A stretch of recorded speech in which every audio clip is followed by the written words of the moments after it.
नमस्कार, मैं हूँ सौरश्मि चंद्र मोहन गुप्ता, प्राकृतिक चिकित्सक। इस समय हम लोग आज पूरे शरीर की सफाई करके अपनी प्रतिरोधक शक्ति बढ़ाने का प्रोग्राम शुरू किए हुए हैं। आज 8वां वीडियो है। 8वें वीडियो में मैं आपको सांसों की सफाई किस प्रकार करना है और किस प्रकार ज़्यादा से ज़्यादा ऑक्सीजन शरीर को देना है, इसके ऊपर मैं आपसे बात कर रही हूँ। जिस प्रकार हमारा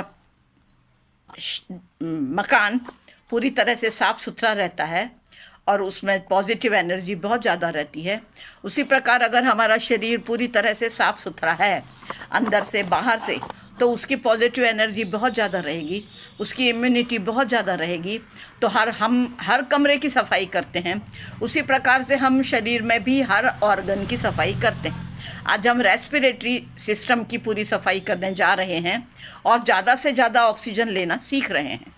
हमारे दिमाग के अंदर लाखों करोड़ों सेल्स हैं, लेकिन हम पूरे दिमाग का इस्तेमाल नहीं कर पाते, पूरे सेल्स का इस्तेमाल नहीं कर पाते। दुनिया में ऐसा कोई नहीं है जो पूरे सेल्स का इस्तेमाल कर सके, और हमारे पास कोई तरीका भी नहीं है पूरे दिमाग का इस्तेमाल कर पाने का। उसी प्रकार हमारे हृदय जो हमेशा धड़कते रहता है, उस पर भी हमारा कोई बस नहीं है कि हम उसको किसी तरह से भी कुछ रिपेयर वर्क कर सकें। लेकिन हमारे लंग्स, एक साइड में 3 लोब्स हैं लंग्स में और एक साइड में 2 लोब्स हैं, और 2 लोब्स की जगह में हमारा हार्ट बैठा हुआ है। लेकिन हम वो सारे लोब्स को इस्तेमाल नहीं कर पाते हैं। थोड़ी थोड़ी सी सांस लेते हैं, मुश्किल से 1, 2 या 3 लोब्स को हम इस्तेमाल करते हैं। बाकी का पूरा हमारा लंग्स वैसा का वैसा आलसी पड़ा रहता है, जिसके अंदर गंदी हवा जमा रहती है और उसको हम उपयोग में ही नहीं ला पाते। लेकिन हमको उसको उपयोग में हम ला सकते हैं, ऐसा हमारे वेदों ने, ऋषि मुनियों ने, पतंजलि ऋषि ने बताया है कि श्वास प्रश्वास की गति को विच्छेद करके हम प्राणायाम करें और ज़्यादा से ज़्यादा ऑक्सीजन लेंगे, ताकि हम थोड़े से ऑक्सीजन से ज़िंदा रहते हैं और ज़्यादा ऑक्सीजन से हमारी प्राण ऊर्जा बढ़ते चले जाएगी, प्राण शक्ति बढ़ते चली जाएगी, और हम उस ऊर्जा के द्वारा, उस शक्ति के द्वारा शरीर से हर रोग को, हर बीमारी को दूर फेंक सकेंगे। अपने शरीर को मैक्सिमम शक्तिशाली बनाते चले जाएंगे, और हम हर कमरे की सफाई करके शरीर में इतनी इम्यूनिटी पैदा कर लेंगे, प्रतिरोधक शक्ति को हाईएस्ट लेवल पे ले जाएंगे, जहाँ से वो सारी बीमारियों को दूर फेंकते जाए। और हमें आहार चिकित्सा का हमेशा ध्यान रखना है। आहार विहार, आचार विचार हमारा सही होना, आहार चिकित्सा सही होना, और हम इस तरह से रेजिस्टेंस पावर हाईएस्ट लेवल पे ले जाएंगे और सारी बीमारियों को निकाल के दूर फेंकते जाएंगे। चलिए आज हम सांसों के बारे में जानते हैं। तो सांसों में हम क्या करेंगे, हमारा रेस्पिरेटरी सिस्टम जो है, उसमें दोनों नाकों से हम सांस लेते हैं, इससे जाती हैं कुछ इधर से नाड़ियों से जाती हैं। तो हम नाड़ी शोधन करते हैं सबसे पहले 10 बार, 10 बार, और फिर अनुलोम विलोम,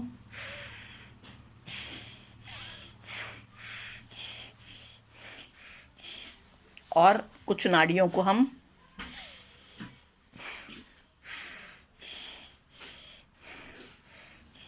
इस प्रकार से हम नाड़ी शोधन करते हैं, अनुलोम विलोम करते हैं। उसके बाद में कपालभाति करते हैं। कपालभाति के द्वारा हम जितनी भी फेफड़ों में गंदी वायु जमा है, उसको हम पूरी बाहर फेंकते चले जाते हैं। प्रेशर के साथ थोड़ी कपाल वायु करते हैं, कपालभाति करते हैं।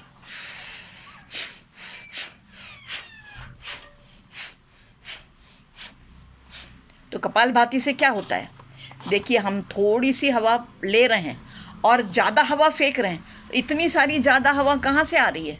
जो हमारे फेफड़ों के अंदर, हमारे शरीर के अंदर गंदी वायु जमा थी, उसको हम कंटिन्यूसली फेंकते जा रहे हैं, और इस तरह से हम पूरे फेफड़ों में गंदी वायु को फेंक के खाली स्थान पैदा कर रहे हैं, और उस जगह में हम शुद्ध वायु का रिप्लेसमेंट करेंगे, ताकि हमारी शक्ति बढ़ती चली जाए।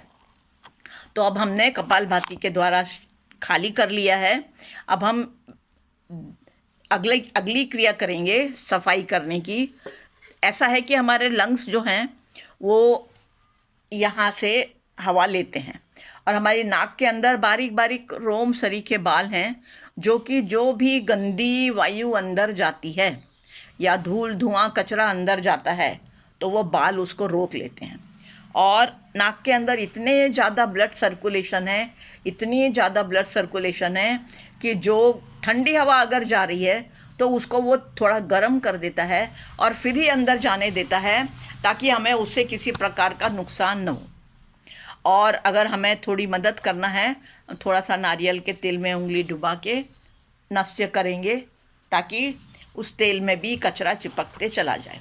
अगर कुछ कचरा अंदर जा रहा है और व्यवधान आ रहा है तो हमारी शरीर अपने आप जोर जोर से छींक के या खांस के उस गंदगी को बाहर फेंक देता है।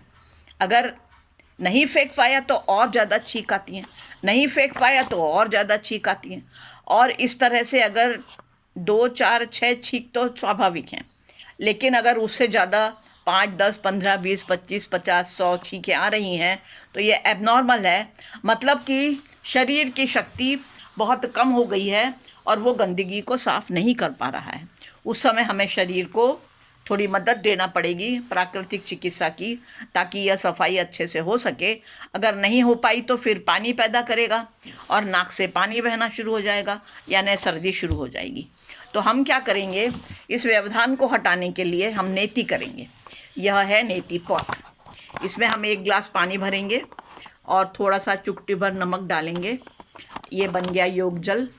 अब हम सर टेढ़ा करेंगे खड़े होके और मुंह से सांस लेना शुरू रखेंगे, नाक से सांस नहीं लेंगे। यहाँ से पानी डालेंगे, यहाँ से निकलेगा। अब ऐसा टेढ़ा करेंगे, इधर से पानी डालेंगे, यहाँ से निकलेगा। इस प्रकार से हम इधर से और इधर से डालते जाएंगे और उस पानी को निकालते चले जाएंगे। अगर आपके पास में नेति पॉट नहीं है तो ऐसा एक सलाइन की बोतल लीजिए, किसी भी डॉक्टर के दवाखाने में आपको मिल जाएगी। इसको मैंने यहाँ से काट दिया है और यहाँ से मैं पानी भरती हूँ। इसके मुंह को मैंने इस प्रकार कैंची से ओपन कर लिया है और अब ये मेरा नेति पॉट है। मैं इसको आराम से यहाँ लगाऊंगी और इस तरह से बड़े आराम से नेति कर सकती हूँ। अब क्या होता है, यहाँ से नेति करने से दूसरी नाक से निकलना चाहिए। ये देखिए, ये बच्चा नेति कर रहा है, यहाँ से पानी निकल रहा है दूसरी नाक से, यहाँ से नेति कर रहा है इस प्रकार से। लेकिन कभी कभी क्या होता है कि हमें ऐसा लगता है कि पानी हमारे यहाँ चढ़ गया है।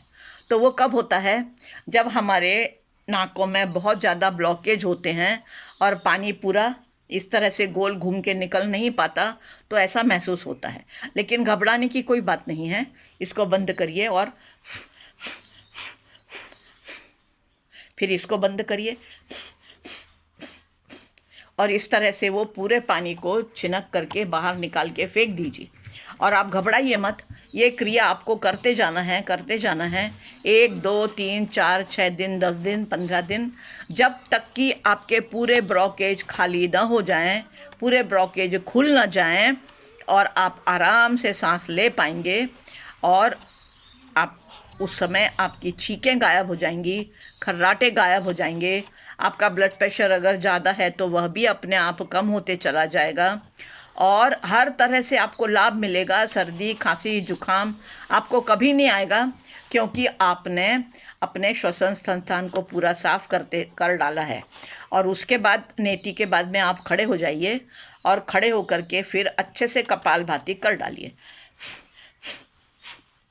कपालभाति करने से जो भी थोड़ा बहुत पानी आपके अंदर रह गया है या पहले से भी फेफड़ों के अंदर कुछ पानी था जिसके कारण कि हम अच्छे से सांस नहीं ले पा रहे थे, या थोड़ा बहुत कफ था जो कि सांस में अवरोध पैदा कर रहा था, वह सब भी पूरा फेंका जाएगा।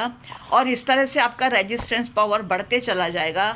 आपका पूरा का पूरा श्वसन संस्थान शक्तिशाली होते चला जाएगा और आपको सांसों की कोई भी बीमारी नहीं होगी। ब्लड प्रेशर तक ठीक होते चला जाएगा। ब्लड प्रेशर क्यों होता है? जब हमारे श्वसन संस्थान की नलियाँ जो हैं वो अवरोधित हो जाती हैं और हमारे खून की नलियाँ हार्डनिंग हो जाती हैं उसमें, तो हमारा ब्लड प्रेशर बढ़ने लगता है। अब जब हमने श्वसन संस्थान को पूरा साफ कर दिया है तो नेचुरली कोई प्रॉब्लम नहीं आएगा। अब हम इसके बाद में हम करेंगे भस्त्रिका प्राणायाम। भस्त्रिका प्राणायाम यानी सांस लेना और छोड़ना, लेना और छोड़ना, लेना और छोड़ना, लेना और छोड़ना। उससे क्या होगा कि हमारे पूरे दोनों भी लंग्स अच्छी तरह से साफ हो जाएंगे, कहीं कोई ब्लॉकेज नहीं रहेगा, कहीं कोई गंदगी बाकी नहीं रहेगी। और जब हम ज़ोर ज़ोर से सांस ले रहे हैं, छोड़ रहे हैं, उसके बीच में हमारा हार्ट बैठा हुआ है, तो उसको भी लंग्स के साथ में फूलना पिचकना पड़ रहा है। जब वो प्रेशर के साथ में पूरे शरीर में खून भेजता है, पिचकते हैं उस समय, तो यह खून हमारे शरीर के प्रत्येक सेल में जाता है जहाँ पे नॉर्मल कोर्स में नहीं पहुँचता। चमड़ियों में खून जाता है, हमारे बालों की जड़ों में खून जाता है, तो हमारी चमड़ी हमेशा चिकनी रहती है, चेहरे के ऊपर लंबे समय तक झुर्रियाँ नहीं आती हैं, बाल हमेशा लंबे समय तक काले रहते हैं, सफ़ेदी नहीं होते हैं, और हमारे दांत हमेशा मजबूत रहेंगे, हमेशा हमको अच्छे से सुनाई देगा, चश्मे की ज़रूरत नहीं पड़ेगी, दिखाई देगा, हमें कभी एल्जाइमर्स नहीं होगा, और इस तरह से हमें हर तरह से उसका लाभ मिलेगा। अब जब ज़ोर ज़ोर से सांस ले रहे हैं तो वो सांस हमारे लिवर को भी धक्का मार रही है, यानी हमारे लंग्स जो हैं वो लिवर को भी धक्का मार रहे हैं, तो लिवर की मालिश हो रही है, लिवर अच्छे से काम करेगा। पैंक्रियास, अगर पैंक्रियास अच्छे से काम नहीं कर पाती है तो हमें डायबिटीज़ का खतरा हो जाता है, तो पैंक्रियास को भी धक्का लग रहा है तो वो भी स्वस्थ रहेगी। हमारा डायफ्राम जो ऊपर नीचे हो रहा है वो हमारे पेट की शक्ति बढ़ा रहा है, तो हमारा पाचन संस्थान भी अच्छे से काम करेगा। इस प्रकार से एक भस्त्रिका प्राणायाम हमारे पूरे शरीर की शक्ति उसी तरह से बढ़ाएगा जैसे लोहार जोर जोर से धोखनी चलाता है और इतनी अग्नि प्रज्वलित कर लेता है कि जिसमें लोहा भी पिघल जाता है और फिर उसको पीट के वो मनचाहा रूप दे देता है। उसी प्रकार से हम भी अपने शरीर में इतनी ज़्यादा इम्यूनिटी बढ़ा रहे हैं, प्राण शक्ति इस तरीके से बढ़ा रहे हैं कि हम सारे रोगों को उसके अंदर जला के नष्ट कर डालेंगे और कोई भी बीमारियां हमारे पास नहीं फटकेंगी। हमारा हार्ट में अगर कोई ब्लॉकेज हैं तो वो भी खुल जाएंगे। अगर कोई ब्लॉक्स शरीर के अंदर घूम रहे हैं, कोई गोले घूम रहे हैं जो कि अटकेंगे कहीं पे, तो जिस प्रकार तेज नदी की धार में पत्थर घूमते आखिर बारीक रेत में परिवर्तित हो जाते हैं और समाप्त हो जाते हैं, उसी प्रकार वो ब्लॉकेज भी उसमें घूमते रहेंगे और अंत में जाके पूरे तरह से ख़त्म हो जाएंगे। फिर हम क्या करेंगे? दीर्घ श्वसन करेंगे। हमने सांस ली और रोक के रखी। अब हम शरीर को बोल रहे हैं, शरीर मैंने पूरे लंग्स खाली कर दिए हैं, कपालभाति भस्त्रिका करके, नाड़ी शोधन करके। अब मैंने शुद्ध वायु तुझे परोसी हुई है, उसमें से ज़्यादा ऑक्सीजन चूस ले और मेरी प्राण शक्ति बढ़ा। मेरे को सारे बीमारियों को निकाल के फेंकना है, मुझे मदद कर। फिर जब मैं थक जाऊंगी तो सीधा सिर करके वायु को बाहर फेंक दूंगी, पुनः नई वायु लूँगी और पुनः ज़्यादा ऑक्सीजन शरीर को चूसने लगाऊंगी। और थोड़ी सी वायु से जिंदा रहते हैं और इस ज़्यादा वायु से हम रोग मुक्त होते चले जाएंगे, सारी बीमारियों को दूर फेंकते चले जाएंगे और इस तरह से हमारी प्रतिरोधक शक्ति, प्राण शक्ति, इम्यूनिटी हाईएस्ट लेवल पे जाते जाएगी हर एक अंग की सफाई के साथ में, और हम अपने आप ही हमारा शरीर सारी बीमारियों को निकाल के फेंक देगा। अब आज मैंने 8वें वीडियो में आपको सांसों के बारे में बताया, कैसे हमने उससे बढ़ाया है अपने प्राण शक्ति को। अब अगले वाले वीडियो में 9वें नंबर में मैं आपको कॉन्स्टिपेशन दूर करके पाचन संस्थान की शक्ति बढ़ाने के बारे में बताऊंगी, क्योंकि अगर कब्ज है तो शरीर में सारे दुनिया भर के रोग आके जमा होते चले जाएंगे, क्योंकि जब घर में रोज़ झाड़ू पोछा ही नहीं लग रहा है तो शरीर तो साफ होने वाला है नहीं। तो सारे बीमारियां आते जा रही हैं।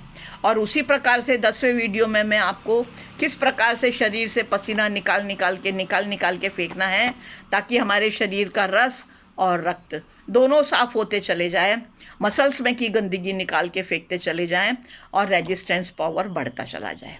ये मैं आपको अगले वीडियो में बताऊंगी। आज आपको स्वास्थ्य के लिए शुभकामनाओं के साथ में नमस्कार। आप हमेशा स्वस्थ रहिए, घर बैठे चिकित्सा करिए और भगवान आपकी मदद करें, प्रकृति माता आपको स्वस्थ करे। नमस्कार।